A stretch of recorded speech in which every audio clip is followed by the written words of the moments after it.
Hola chicos, ¿cómo están? Bueno, lo que vamos a hacer hoy es seguir con la clasificación de los organismos vivos, para lo cual vamos a volver a usar el diagrama que les muestro a continuación. Lo que vamos a hacer es diferenciar los tipos de célula que tienen todos los organismos vivos y diferenciar también si son multicelulares, si tienen tejidos, relacionar esto con el nivel de organización de los organismos y también vamos a relacionar un poco el modo de nutrición que presentan cada organismo. Así que bueno, adelante. Bueno, acá tenemos el esquema que les mencioné anteriormente. Les recomiendo que lo tengan a mano, así no se pierden en cómo van las explicaciones de las características de cada dominio primero y después de cada reino. Arrancamos por los dominios. Bueno, los dominios habíamos dicho que eran bacteria, eucaria y arquea. Y acá hacemos una unificación, ponemos a arquea y a bacteria como que tienen el mismo tipo de célula. Y la célula es de este tipo, es célula procariota. ¿Qué quiere decir procariota? Que no tiene núcleo, ¿sí?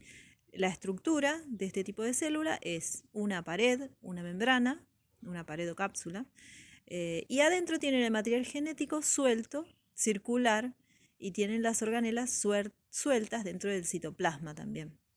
Pero no tienen compartimentos internos de membrana. Esta sería la diferencia fundamental. Y son mucho más pequeñas que las eucariotas. Entonces tenemos que las arqueibacterias, que son unos organismos de tipo procariota que tienen este tipo de célula, que se encuentran en lugares extraños, como por ejemplo fumarolas volcánicas, en los océanos o en lugares donde hay o mucho calor o mucho frío. Por otro lado, tenemos el otro dominio que es bacteria. Tenemos muchísima diversidad de bacterias, que son los organismos más abundantes sobre la Tierra y que ocupan casi todos los espacios sobre la superficie terrestre y el fondo de los océanos, o sea, son los más cosmopolitas de todos. También bacterias existen sobre nuestros cuerpos, nuestra piel, y en simbiosis con nosotros, porque por ejemplo la flora intestinal, que nos ayuda a digerir los alimentos, son bacterias también. Y también muchas veces pueden causar enfermedades, pero son algunas de las bacterias son patógenas. Y en esta imagen pueden ver cianobacterias, que son bacterias fotosintéticas, por eso son verdes. También se les llaman algas azules porque pueden llegar a tener una coloración azul o marrón, pero a veces se reproducen tanto, sobre todo en aguas contaminadas, en donde se tiran afluentes de nitrógeno o que sirven de fertilizante para estas bacterias, entonces se reproducen por demás, y por demás es porque a veces matan los peces, ¿no? Y también podemos intoxicarnos si nos metemos en un agua con esta coloración, porque pueden ser también que produzcan compuestos tóxicos para nosotros. Y esta intoxicación puede ser muy grave, puede haber compuestos neurotóxicos, así que ya saben, si ven el agua como acá se ve, no se metan. De hecho, esta foto es del río Uruguay, en Entre Ríos, o sea, ambos lados del río se encuentran contaminados con productos de desecho que tiran las papeleras. Y bueno, entonces surgen estos afloramientos por temporadas de cianobacterias. Bueno, hablamos de dos dominios, el dominio arquea y el dominio bacteria. Después tenemos por otro lado el dominio eucaria, que son células mucho más complejas que las procariotas. Eucariota o eucaria tienen un verdadero núcleo, y esto es el material genético compuesto por cromosomas, ya no un pedacito de ADN circular, sino cromosomas, mucha más cantidad de ácidos nucleicos, de ADN, envueltos por membrana. Y dentro de la misma célula tenemos un montón de envoltorios diferentes. Acá en esta imagen vemos células animales y células vegetales comparadas. Pueden tener pared, como las células vegetales y las de los hongos, o no, o solo membrana, como las células animales. También pueden tener flagelos complejos y vesículas internas. Y también, muy importante, todas tienen mitocondrias internas. Algunas de ellas también tienen cloroplastos, las que pueden hacer fotosíntesis. Dentro del dominio Eukarya, las especies que pueden realizar fotosíntesis son algunas del reino protista y casi todas las especies del reino Plantae, casi todas las plantas. Pero los animales y los hongos no tenemos cloroplastos, no tenemos ningún tipo de plasto, solo mitocondrias.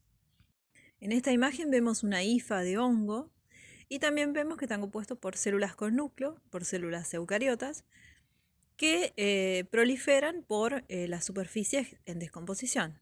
Aquí tenemos un pedacito de una hifa en donde observamos las distintas estructuras. También presentan pared como las células vegetales, pero de una composición diferente, no es de celulosa, sino de quitina. Más adelante vamos a ver las relaciones entre las células procariotas y las eucariotas. En esta imagen lo que les quiero mostrar es las diferencias en tamaño. Fíjense que las bacterias tienen el mismo tamaño que las mitocondrias y que las células eucariotas son bastante más grandes que las procariotas. Bueno, dentro del dominio Eukarya tenemos, en primer lugar, el reino protista. El reino protista comprende organismos unicelulares, como el paramecio, la eulena, etc. Y algunos organismos pluricelulares, pero no tan complejos, como por ejemplo estas algas, que son simplemente agregados de células y que no tienen verdaderos tejidos. Después tenemos los hongos, que son organismos que forman agregados de células un poquito más complejas. No llega al nivel de tejidos, por ahí tienen un tipo de tejido solo, como las hifas, pero no tienen varios tipos de tejidos, así que se los considera multicelulares, pero no tan complejos.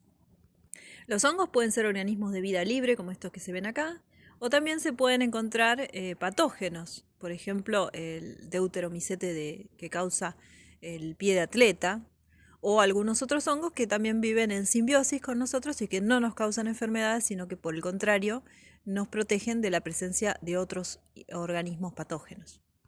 Acá tenemos las levaduras, que son unos organismos unicelulares del reino fungi también, y que las usamos en la alimentación, como por ejemplo para hacer panes o cerveza, o vinos también, y otros alimentos fermentados. Otro reino diferente, que sí tiene un nivel de complejidad mucho más elevado, son las plantas. Las plantas tienen tejidos y órganos, ¿sí? Una hoja, una raíz, un fruto, son órganos diferentes con distintos tipos de tejidos cada uno. Y tienen una diversidad muy grande de especies.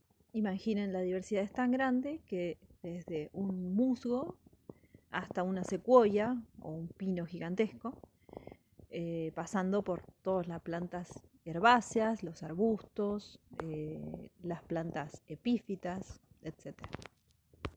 Por último tenemos el reino Animalia, o los animales, que presentan el mayor grado de complejidad que se puede encontrar entre los organismos vivos.